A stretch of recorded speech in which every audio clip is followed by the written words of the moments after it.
Selamat siang Bapak. Siang. Dari Pesan TV ingin menambah wawasan kami dan Bapak sebagai pemateri seminar C-Suite hari ini. Okay. Langsung ke pertanyaannya, bagaimana peran seorang pemimpin menghadapi persaingan bisnis? Ya, sebenarnya materi yang saya sharing hari ini itu diambil dari business case-nya ISS Indonesia, di mana memang kita selalu berhadapan dengan persaingan bisnis yang dinamik.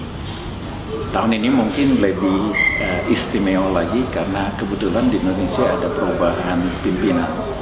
Nah, sehingga tentu akan banyak sekali perubahan-perubahan yang akan terjadi.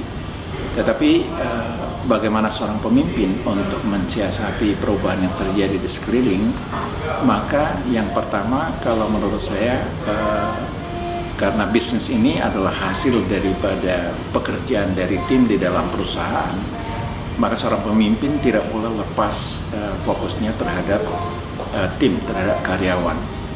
Nah, karyawan ini yang menjadi motor penggerak daripada kegiatan bisnis itu sendiri.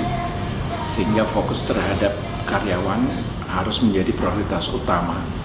Tadi saya bicara mengenai bagaimana kita harus memotivasi karyawan dan juga mendorong mereka untuk menampilkan atau menghasilkan kinerja yang terbaiknya, dan tentu perlu ada suatu sistem budaya perusahaan yang harus dibangun. Nah, paling relevan untuk Indonesia adalah bagaimana kita mengeksplorasi budaya-budaya Indonesia yang sangat bagus, dan itu bagaimana kita bawa ke perusahaan. Dan akhirnya orang akan berpikir, saya bangga sebagai orang Indonesia, dan dari situ orang selalu berusaha untuk menampilkan the best of me. Nah, itu adalah dari sisi karyawan. Jadi pertama adalah orang mencintai apa yang dia lakukan karena dia bangga sebagai orang Indonesia, mengeksplorasi mengenai nilai-nilai budaya Indonesia yang relevan terhadap budaya perusahaan dan menampilkan the best of me. Nah, yang kedua tentu itu adalah fokusnya kepada pasar, pada market. Tapi di dalam paparan saya tadi saya mengatakan bahwa di dalam pengelolaan pasar ini kita beruntung, Indonesia ini pasarnya sangat besar sehingga kita boleh memilih.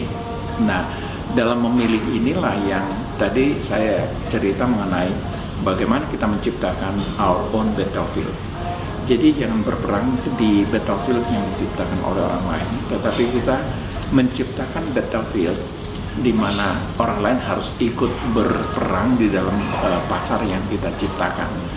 Nah, tentu ini memang sangat menantang karena kita selalu tempted untuk ikut game yang sudah ada.